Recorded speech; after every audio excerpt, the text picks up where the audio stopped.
crafters will compete to make the best egg contraption that will be dropped from a second-story balcony.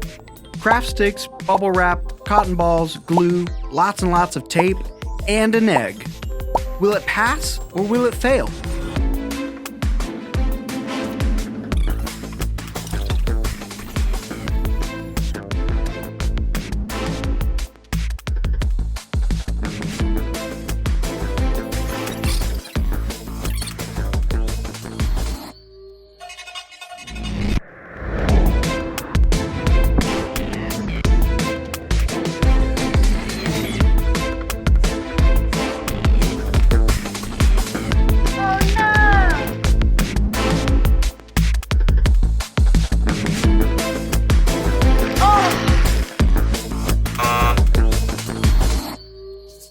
Catch it, check it, change it.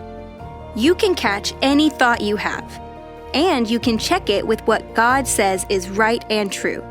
If you're not sure, just ask Him. Then, if your thought doesn't match what God says, let Him help you change it. Catch it, check it, change it. Exercise your brain by shouting out the answers to some brain teasers. What has a head and a tail but no body? A coin. What's black, white, and blue?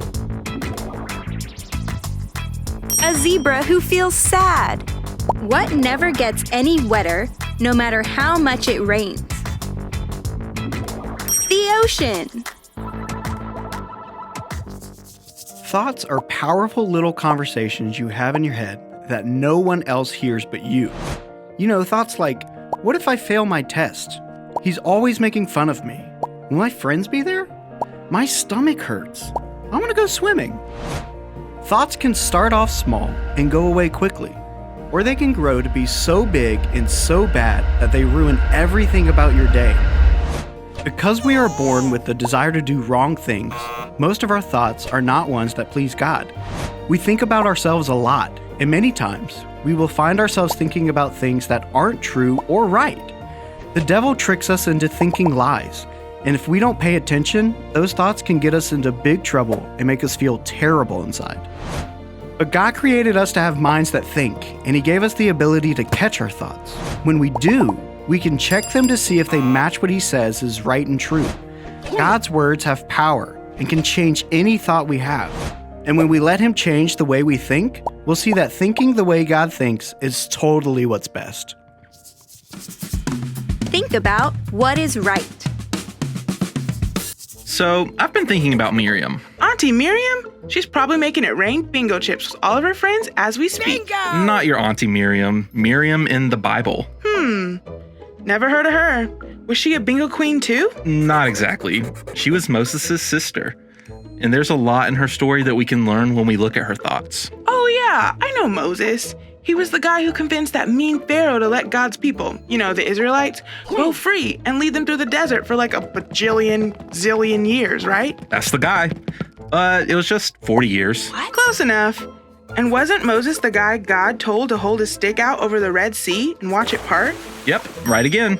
And his sister Miriam was there to see it all too. Hooray! But as the Israelites crossed through the Red Sea on dry ground, Pharaoh came chasing after them. This Pharaoh dude. Come on, man. Tell me about it. But God made a way for His people to get away safely across the Red Sea. After they made it through, all the water rushed back over the Egyptians with their fancy chariots and huge army. Wapow! Kazam! Take that, Pharaoh. Yep. When Miriam saw Pharaoh's chariots and horses go into the sea, she grabbed a tambourine and started singing and dancing, praising God for all that He had done for them. Then all of the women followed her, singing and dancing too. I'm feeling a viral video coming on. At Musical Miriam. Coming at you, world. A few thousand years too early, dude. Another fun fact about Miriam, she was also a prophetess. What now? A prophetess. God gave her messages and she spoke them to His people. Like text messages? Coming from God? Super awesome. Kinda. God used Miriam to do some awesome stuff, but things started to change when her thoughts turned negative about her brother Moses. Sibling fight, classic. We've all been there, am I right? This wasn't Miriam and Moses getting into arguments over who gets to pick tonight's movie or who called front seat in mom's minivan. Miriam started thinking things about Moses that just weren't right. Like that he was breaking the speed limit or littering or putting pineapple on pizza. That should totally be a crime. No, nothing like that. Miriam and her other brother, Aaron, got seriously jealous and started saying bad things about Moses. Miriam was like, God has spoken through us too. She started thinking that it wasn't fair that Moses was the one who got to be in charge. And now the boxing gloves come out. In this corner, we have the writer of songs, the prophetess Miriam. And in this corner, Moses, the leader of God's people. Who will prevail in this epic showdown of sibling rivalry? Whoa, dude, too far. There wasn't a fight, promise. But God did tell Moses, Aaron, and Miriam to come have a meeting. It's about to get serious. Yep, God came down in a pillar of cloud and spoke to Miriam and Aaron. He reminded them that he is the Lord, and he is the one who chooses to speak to Moses face to face, very clearly. He asked them why they were saying things that weren't right about Moses, and then he left. And mic drop. When the cloud left the place where they were standing, Miriam looked down and realized something wasn't right with her skin. Sunburn? Should have gone with SPF 50 when hanging by the pool, Miriam. No, it was a disease that caused white spots all over her skin. Big yikes. I bet Miriam was like, call an ambulance. I need a doctor, stat. Well, Moses prayed to God and asked him to heal Miriam, and he did, but there were still consequences for Miriam's wrong thinking. She had to stay outside of their camp for 7 days with her skin disease before God healed her. Ouch. That's worse than being grounded and losing your Xbox. Totally. Miriam let her thoughts become too focused on herself, which led to jealous thoughts that just weren't right. Hold up. We won't end up with some crazy skin disease when we have wrong thinking, right? Yeah, we probably won't end up with a skin disease when we get jealous or think about wrong things. But God does want us to catch our negative thoughts and let him change them so we can think about what he says is best. And when we test out thinking God's way, we'll see that what he wants us to think about is really what's right. Everybody get on your feet. Get on your feet and find a partner. It's time to play Stick Together. Watch to see what the dice land on. The first dice will tell you which body parts to use, and the second dice will tell you what shape you and a friend will make when you stick together. When the dice stop rolling, you start moving. Here we go. Feet and triangle. You and a friend use your feet to make a triangle together before the dice start rolling again.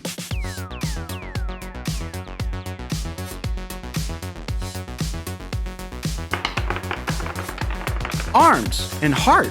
Put your arms together to make a heart before the dice start rolling again.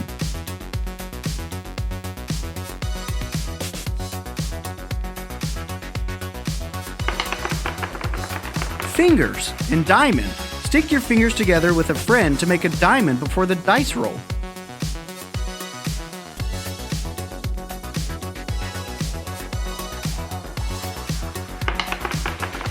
Hands and square. Use your hands to make a square. Good game, everyone. That was fun. Now take a seat.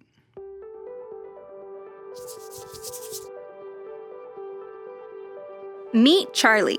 Charlie is the best player on his basketball team, the dribbling master, distance shooter extraordinaire, and rebounding champ. Known as Charlie Hoops to his teammates, everyone realizes that he's destined for the NBA. At awards night, Coach gives Miles the season MVP award, giving a speech about Miles' awesome attitude and hard work this season. Was Coach even watching the games this year? Miles is definitely the clumsiest, lowest scoring player. Charlie calls him 0 points McDropsies in his head. He'd never say it out loud, but he still thinks he's right. He can keep letting his thoughts spiral out of control, pout that he didn't win an award that he thought belonged to him, and remind all of his teammates that he's the real MVP. On second thought, if Coach overhears, that's a quick way for Charlie to spend the next century scrubbing the gym's toilets with a toothbrush. Or Charlie can catch his prideful thoughts and check them by thinking about what God says is right. Like, be humble and give more honor to others than yourself. Or, love your neighbor as you love yourself. If you really keep this law, you are doing what is right. After Charlie checks his thoughts, he can let God change the way he's thinking so he can do what's right and love Miles by congratulating him for his award. And if he's having a hard time doing that, he can pray something like, "God, please change my thoughts." The world tells us we should brag about the things that we're good at and do what we can to show others that we are the very best. But when we let God help us change our thoughts, we'll find ourselves thinking about showing love to others, and that's the right thing to do.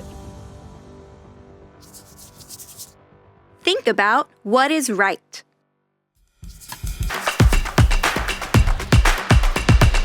Recap what we've learned today in exactly 10 words. No more, no less.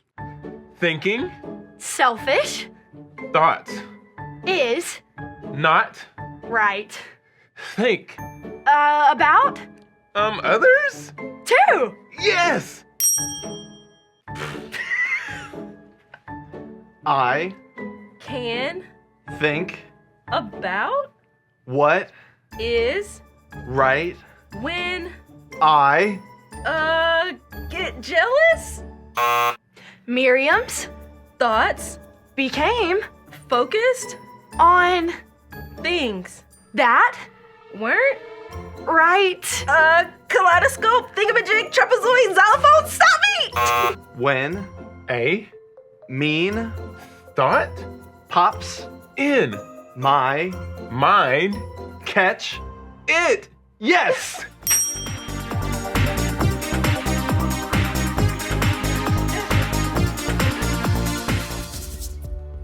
Let's practice catching a thought, checking it, and changing it. What is something you've been thinking about a lot lately that's made you feel sad, or worried, or scared, or mad? Maybe you've been thinking about something that someone said to you, or something scary that you saw on TV. Pick one thought that comes to mind. Pretend your thought is a balloon. Now squeeze one hand like you're catching string on the balloon. Hold on to your thought balloon, and let's check it by asking God what He thinks. So tell God what's in your thought balloon and how it makes you feel. Ask God to show you what you should be thinking about. Since you've talked to God about your thought, you can let it go now. Just open up your hand like you're letting go of the balloon. Great job! The next time you have a thought that makes you feel sad, worried, scared, or mad, this is one way you can catch it, check it, and change it. Think about what is right.